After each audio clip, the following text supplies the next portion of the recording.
long before anyone lived there. Before the roads and telephone wires, the house on Black Hollow Hill had already begun to dream.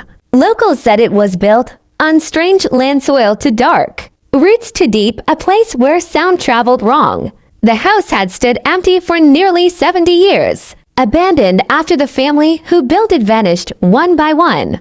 But when the Willows family bought it, they didn't believe the stories. To them, it was just an old house with character, a place to start over. The first few weeks were peaceful. Sunlight poured through the tall windows. Dust floated lazily in the air, and the creaking floors seemed like nothing more than age. But soon, Mrs. Willow began waking in the middle of the night to the sound of voices, not whispers, not moans, but conversations, faint and muffled, as though coming from behind the walls. At first, she thought it was her husband talking in his sleep. But when she shook him awake, he looked at her with wide, confused eyes. "I thought that was you," he said. The next morning, she found the kitchen door open, though it had been locked. A cold draft swept through the hall, carrying the faint scent of smoke. By the end of the week, the house began to change. Objects moved on their own, nothing dramatic at first. A chair slightly turned,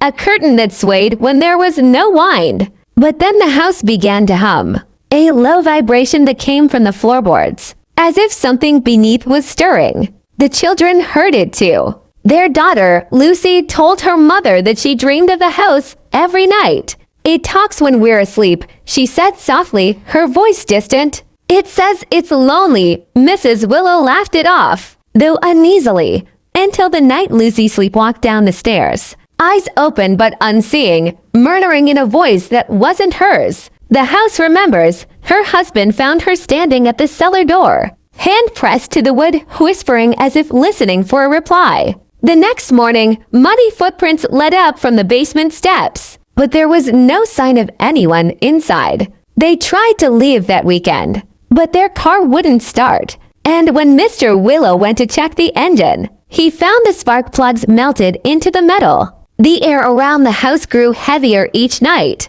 The walls seemed to breathe, expanding and contracting with a faint sigh. Then came the dreams, vivid, too real to dismiss. Each of them dreamed of corridors that didn't exist, doors that opened into endless black halls filled with the sound of heartbeats, slow and steady, pulsing like the house itself was alive. One night, Mrs. Willow woke to find her husband standing in the hallway, facing the wall, whispering something. "It showed me," he said when she shook him. "It showed me where they went." His eyes were wide and glassy, his voice trembling. "The ones before us, they never left. They just sank into its dreams. By morning, he was gone. No footprints, no sign of struggle. Only the sound of faint breathing beneath the floorboards, like someone sleeping deep in the earth." Terrified, Mrs. Willow grabbed Lucy and tried to flee, but the front door wouldn't open. The knobs turned endlessly, the locks shifting like they were alive.